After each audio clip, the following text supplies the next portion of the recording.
A brown terrier mix was certainly in need of rescue after being hit by a car in South Georgia. He had bilateral femur fractures, a fractured pelvis, a ruptured bladder. The animal rescue Dragon Paws rushed to his aid, asking for donations to pay for his care. The dog, later named Highway, was a social media hit. On the mend, Highway went to a medical foster in Florida to finish his recovery. But instead of a clean home with specialized care, this is what Leah Moore found when she walked on property with sheriff's deputies. There were 50-some-odd dogs in cages stacked upon one another in their own urine and feces in every room of that house. The same house where they slept. In fact.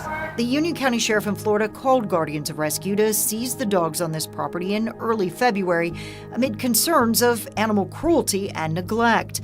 Moore says vet records show Highway's bladder was fixed, but 6 months later, there is no evidence Dragon Paws ever treated his leg. The foster family said that they duct taped it to his body and they didn't know what to do. Literal dead weight.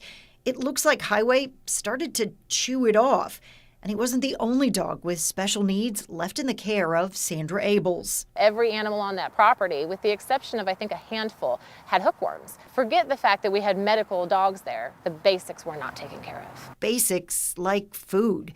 This is a picture of Marcy from a Dragon Paws post on Facebook.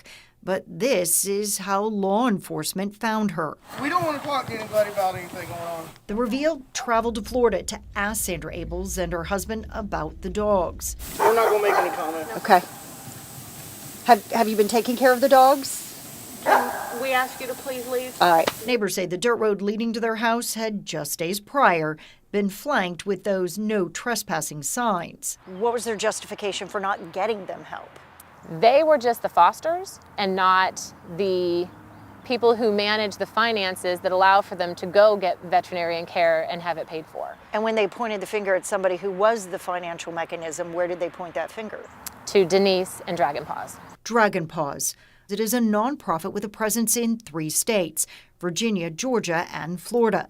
Terry Nicole is listed as president, but the Georgia license is held by his wife, Denise. It is unclear if they knew the Abels had other dogs on their property or lacked the resources to give them proper care. This one is going to be a very complex case. Sheriff Brad Whitehead says this is the kind of animal neglect he will not tolerate in his county. They're helpless. Animals are helpless. That's ridiculous that if you can't take care of them, you don't need to have them. Investigators are now looking into how much Dragon Paws raised through social media like Facebook and where that money went.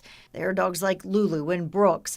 Dragon Paws held 2 fundraisers to get the dogs fixed, but 7 months later, Moore says law enforcement found the dogs in the same pen, still not fixed, with yet another litter.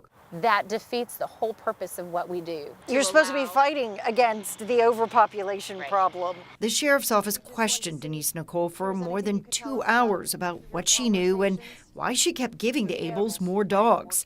We had the same questions. You just know there was a lot of money raised, a lot of questions about where that money went. I am working with law enforcement for the animals. Is there anything you can say to the people who want to sir. support Dragon Paws No. that just don't understand what's going on? I am not allowed to say anything at this point. The Georgia Department of Agriculture has since suspended the rescue's license. Moore knows this looks bad, not just for Dragon Paws, but for all rescues where trust is essential. Hoping for up from here. There are no taxpayer dollars to care for these dogs. Rescues have to rely on private donations to help the thousands of animals that would otherwise be killed. This has to be known so that the rescues doing what they're supposed to do can get the funding that shouldn't be going to rescues who are not doing what they're supposed to do. Georgia Senator Kay Kirkpatrick has introduced a bill that would bar anyone convicted of animal cruelty from getting a license in Georgia to operate a rescue or breed dogs. And it would require those that do get a license to have insurance to cover the costs if someone else does have to step in. It's skin in the game for people who are in that business. Because rescue operations are expensive. On property that day, we had 2 veterinarians that were on staff being paid. We had behaviorists, trainers, handlers, and of course your volunteers. We rented vans in order to be able to do transports. Highway's vet bills alone could run about $2,000. That injured leg, now gone. Based off what you have seen, do you feel like a crime was committed? Are there criminal charges here? There's no doubt in my mind. No doubt at all. As Highway bounces in the grass, the leg finally gone, it seems all is forgiven.